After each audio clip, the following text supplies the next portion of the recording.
Salut YouTube, aujourd'hui je voulais un article, on va parler d'une chose, le rétropédalage du président de la République au sujet contrôle technique et instauré en 2023 sur les deux roues, que ce soit enfin deux roues, trois roues ou quatre roues d'ailleurs, tout ce qui est avec un moteur thermique en fait, du petit scooter jusqu'à la voiture sans permis en passant par les gros cubes. Alors, également les scooters à trois roues. Donc il y a eu un rétropédalage puisqu'il y a des associations de motards qui ont manifesté, ils ne sont pas d'accord du tout et on les comprend tout à fait puisque eux-mêmes font une révision de leur moto et font tout ce qu'il faut pour risquer leur vie quand même. Donc c'est important que la moto soit en état et roule correctement, en sécurité. Et évidemment il y a des associations de scooters qui sont pas du tout contentes, qui elles voulaient au contraire le contrôle technique. Alors la France, voilà, reste la France, ça reste le bordel. Il y a toujours le plus et le moins. Hein, il y a toujours le côté obscur et l'autre côté. Je vous lis ça. Alors Emmanuel Macron suspend le contrôle technique obligatoire des deux roues. Le nouveau contrôle technique devait entrer en vigueur en 2023, donc ça a été annoncé mercredi dernier, et cette mesure a provoqué la colère évidemment des motards. Actuellement je suis sur deux écrans d'apprentissage, mais je vais m'adapter. Donc le décret a tenu 24 heures, puisqu'au lendemain de l'annonce de son instauration, le porte-parole du ministre des Transports a annoncé qu'il était suspendu jusqu'à nouvel ordre, puisqu'ils doivent rencontrer à la fin de l'année, en septembre, les associations de motards. Donc, les associations, les fédérations plus exactement. Donc pour le moment, Emmanuel Macron a annoncé qu'il ne voulait pas embêter les Français. Il considère qu'entre le pass sanitaire, tout ce qui s'est passé avec le Covid, etc., les Français en ont plein les bottes, ça suffit. Il ne veut pas les embêter plus. Il est gentil, notre président. Il ne veut pas les embêter plus. Gentil, vraiment. Donc, après une discussion jeudi matin avec le chef de l'État, le ministre des Transports, Jean-Baptiste Djebbari, a convenu avec les fédérations de se retrouver à la rentrée pour échanger largement sur les différents sujets les concernant. Donc, a fait savoir le porte-parole du ministère. Après avoir découvert cette mesure, le président de la République a décidé que ce n'était pas le moment d'embêter les Français. Donc, a expliqué un conseiller exécutif. Après la crise sanitaire, le pass, on leur demande déjà beaucoup. On peut être pour la sécurité sans embêter les Français dans leur quotidien, a priori, sans adhésion de leur part. Ah, tu m'étonnes, si on nous demande du pognon, personne ne va adhérer. Ce nouveau contrôle technique devrait concerner tous les véhicules motorisés à 2, 3, 4 roues, scooters de 50 cm3 et voitures sans permis. Comme pour les voitures pour qui il a été instauré en 92, le contrôle technique aurait dû être réalisé dans un centre agréé, renouvelé tous les 2 ans ou avant toute revente du véhicule. Comment te dire? Si t'es motard, tu sais que de toute façon, ta moto, tu la révises au moins 2 fois par an pour la sécurité, pour ta vie. Parce que si tes pneus sont lisses, si tes pneus, je sais pas, s'ils sont morts, tu tourneras pas, hein, tu vas prendre des vols planés. Si la mécanique ne va pas, tu vas prendre des vols planés, tu peux pas perdre des pièces en roulant en moto. Tu atteins des vitesses qui sont quand même faramineuses, quoi. C'est pas, tu fais pas du 70, c'est impossible. Même avec un 125, tu fais pas du 70, tu es souvent au-dessus. Donc forcément, si tu manges un camion, une voiture, une barrière, tu te fais découper en steak haché. Donc ta moto, déjà, tu fais très attention. Mettre un contrôle technique sur les scooters 50 cm3, ça veut dire que tu vas ponctionner les jeunes.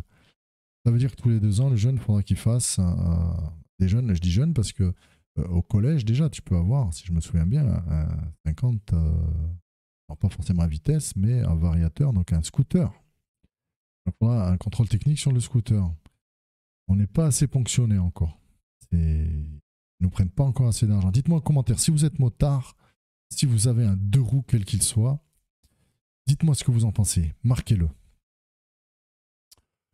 Et dites-moi d'ailleurs à quelle fréquence vous faites l'entretien de votre véhicule.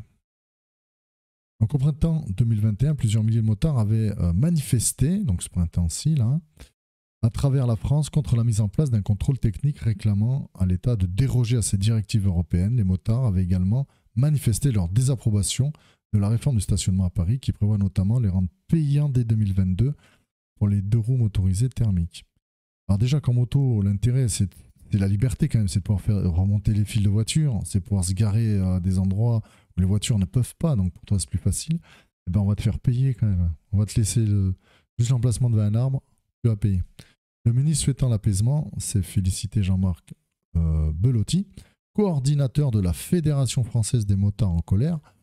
On ne propose rien, on veut juste pas de contrôle technique, a-t-il lancé, alors qu'un rendez-vous est prévu début septembre avec le ministère.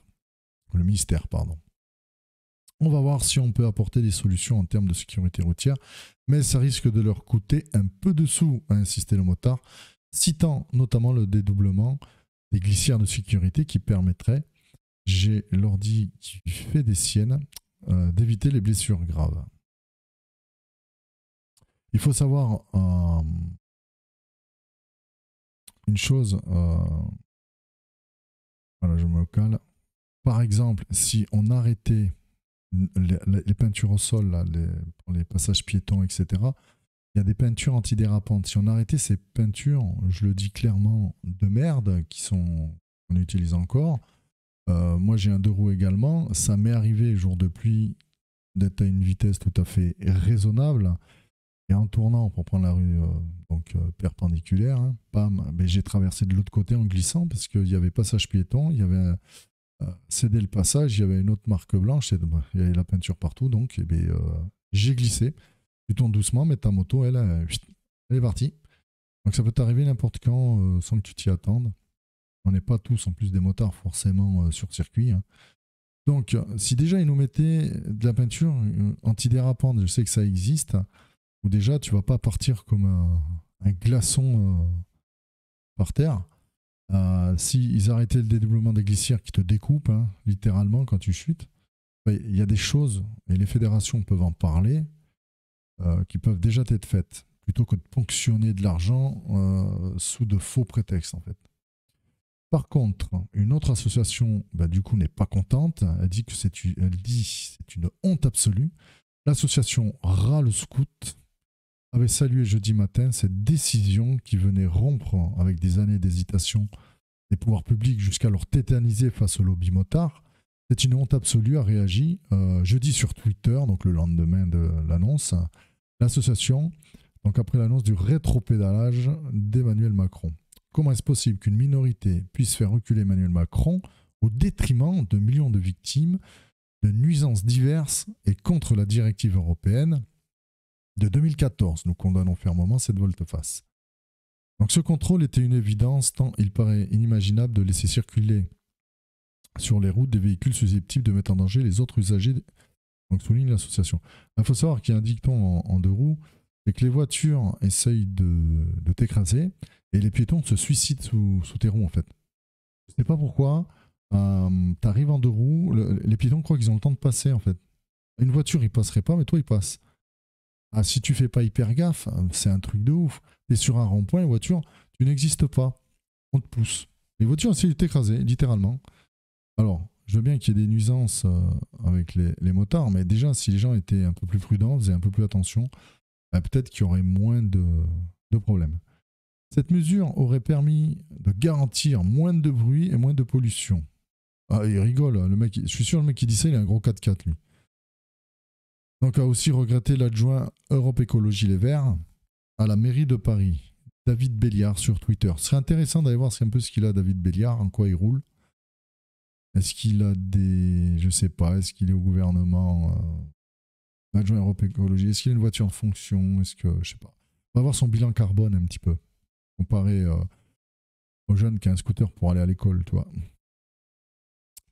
Dites-moi ce que vous en pensez en commentaire du bilan carbone. Ça, est-ce que c'est quelque chose qu'on calcule utile ou c'est une fantaisie politicienne ça? La France doit verser une amende de 10 millions d'euros pour inaction face à la pollution de l'air. Mais Macron préfère faire des cadeaux à 10 mois de l'élection. Bah oui, il est pas fou. Hein. 2022, il y a l'élection. Alors là, avant les élections, je ne sais pas si vous avez remarqué, on nous brosse dans le sens du poil. Une fois que l'élection est faite, alors qui que ce soit passé, il nous brosse dans le sens du pognon en fait. Ça repart dans l'autre sens. La suite. Donc le Rassemblement national, à eux, c'est Cador, qui avait critiqué la mesure, c'est au contraire félicité du gouvernemental. Parce que ils vont critiquer la mesure. Parce que, je sais pas, c'est des retourneurs de veste de ouf. La mobilisation des motards et des élus paye. Nous resterons vigilants sur cette escroquerie souhaitée par l'Union européenne. Ah oui, ils ont vu qu'il y avait l'Union européenne, ils sont contre. Donc a tweeté le porte-parole Sébastien Chenu. C'est une victoire du bon sens et de la mobilisation contre cette mesure technocratique. Ça c'est Marine Le Pen évidemment. Une directive européenne de 2014 prévoyait la mise en place à partir du 1er janvier 2022 d'un contrôle technique pour les véhicules motorisés à 2, 3 ou 4 roues d'une cylindrée supérieure à 125. Pour lutter contre les accidents et la pollution, le texte cite plusieurs dizaines de points de contrôle concernant les freins, les pneumatiques, l'éclairage et le bruit. Le bruit, je veux bien. Le bruit, des fois, bon, ça te fait plaisir, ta moto, elle fait un peu de bruit, d'accord. Le bruit, on peut faire quelque chose. Mais freins, pneumatiques, éclairage, aucun motard ne néglige ça. Sinon, ouais, c'est la mort au bout du virage. Alors, non, c'est pas vrai. La plupart des pays européens ont déjà mis en place ce contrôle technique pour les motos. Selon la Fédération européenne des associations motocyclistes, seule la Finlande, Irlande, Pays-Bas ont adopté des mesures alternatives pour réduire le nombre d'accidents. Je pense que voilà, il y a des mesures alternatives, il y a des choses à faire. Est-ce que vous avez des propositions? N'hésitez pas dans les commentaires à les mettre. Ce serait intéressant de voir ce que vous en pensez. Qu'est-ce que vous auriez comme proposition? Ce serait intéressant. Mais je pense qu'en France, il n'y a pas que la répression, il n'y a pas que de prendre l'argent aux gens qui soit une possibilité. Il y a d'autres choses. En tout cas, pour moi, c'est terminé. Je vous laisse tranquille et je vous dis, je change d'écran. À la prochaine.